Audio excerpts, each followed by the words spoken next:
look at how they got away on. You can see some people going wide. Neil, Johnny, and look at Power.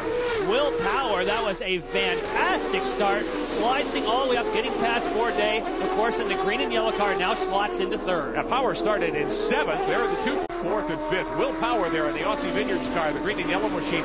He jumped from 7th to 3rd, and he did a lot of it by being on the Cosworth Power to Pass button. There's an extra 50 horsepower on tap for 60 seconds for each of these Champ Car World Series drivers in 10-second bursts. He and Sebastian Bourdais there in the red McDonald's car number 1. They've had quite a tussle going over 3rd spot. You know Bourdais can't be happy being stuck back there in 4th at the moment. He's working hard to get by Will Power. And one of the reasons for that is they are on different tires. You get a good view of it there. One's on blacks and one's on reds. And again, you see Sebastian Bourdais forces his way to the inside, can't quite get into position, and there you can see clearly black sidewall Bridgestones on Will Power, meaning not quite as much grip.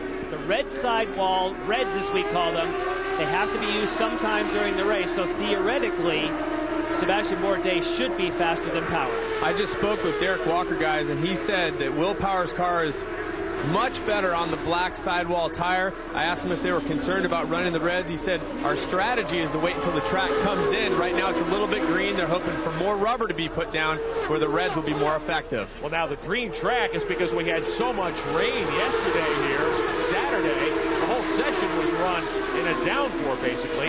It's overcast. We've had a few sprinkles. Yeah, and there's a dark black cloud headed toward the racetrack. Several drivers are reporting a few raindrops around the course. We mentioned a moment ago, huge black cloud rolling in over the front stretch. Let's take a look at some action here a moment ago. A move to the inside by Alex Tagliani on Bourdais, and he gets him for 4th. That was a surprise attack. That was not, sometimes when someone is moving into position, they kind of show their hand. That was just riding up from behind.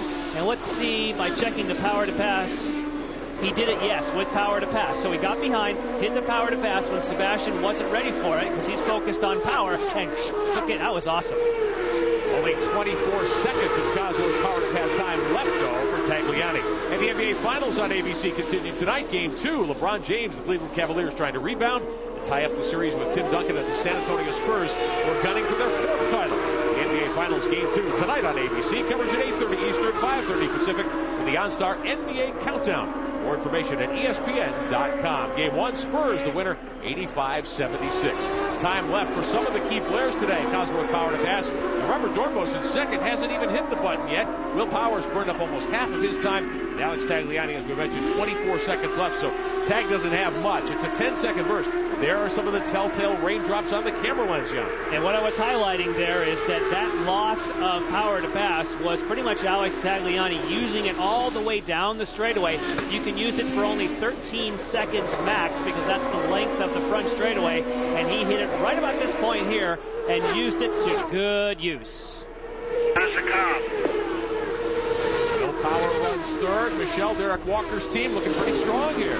Yes, I'm here with Derek Walker. Derek, you used a lot of push to pass to put Will in the position that he's in. Was that part of your strategy? No, it wasn't.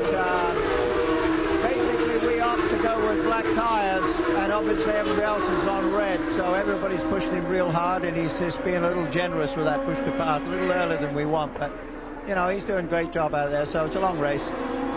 Thanks a lot, Derek. And Michelle, while you're the CDW car and one of the 2 cars from the Pacific Coast team, this is Ryan Dial on pit road. Dial stuck back in 16th position in that car number 28.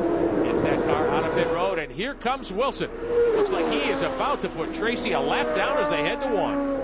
And when you do the early pit stop strategy, that's the risk that you run. If you don't get out soon enough and keep your pace up, you could lose a lap. So whatever possible advantage Paul Tracy was hoping for just went away. Now I'm wondering something here, Jan, as we ride with Wilson in the CDW car. He's built this huge lead. He's burned up power to pass almost half of his allotment. He's got 32 seconds left. Has he made a decision here? Does he think rain's coming? Is he trying to build a huge lead if we do get wet weather? He's not concerned about if or not. It's just that when you have a fast car, you want to build the biggest lead that you possibly can because anything could happen. And if you can take a guy like Paul Tracy and put him a lap down, that obviously for championship sake and for competition's sake, that's a good thing if you're Justin Wilson. I can tell you. Front of the field, Sebastian Bourdais moments ago made a move to get around Justin Wilson. Here he is putting Catherine Legg a lap down. In car number 11, the Sonny's Barbecue Dale Coyne entry, the black car there. Bourdais is flying. Here's the move on Wilson moments ago. And, of course, Bourdais had been up to speed, had the tires up to temperature, and it appeared as though, as quickly as he caught Justin Wilson, that Justin's car is not as fast on this set of tires and with this fuel load. But, again, that was a dive bomb. Look at that. Sebastian Bourdais barely made turn number 2. That was a very aggressive move for Bourdais. He knew that it was that moment, with that momentum, he had to pull it off. And now he's in a position to win this thing, even though he's only a lap or two different on the strategy than Wilson. And Sebastian loves them. Back in on the battle for 7th spot. Speedy Dan Clark in the black car, the Ozjet machine up ahead of young Graham Rahal. We're riding with Graham here in the Metazone 2 car, the other Newman Haas Landigan entry. That distinctive baby blue paint scheme. And Graham Rahal, the new high school graduate, reeling in the other young gun, Clark. Oh, he's got a good run. He has a good run, and you see the power to pass. The lights going on the back. Keep it on. If you crash there, that would be a huge one. Tried to dive bomb to the inside. Speedy Dan doesn't give ground easily, as we well know. Wow. That stays in 7th. Boy, if they had heart rate more. And he's on the power to pass again now. But Graham, I think that was a wasted shot of power to pass because he wasn't close enough. And waving at the flagman is not going to help. Now, I do agree that Dan Clark didn't give him any room, and it was certainly Dan Clark ran him over off of the track. But, wow, good driving by Graham Rahal to keep that thing going straight. That could have been really big.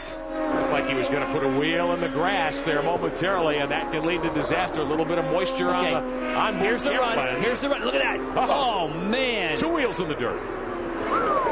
Ooh, baby. One more look. Because he had room, and Dan Clark's looking in the mirror there, so Dan Clark knows what he's doing.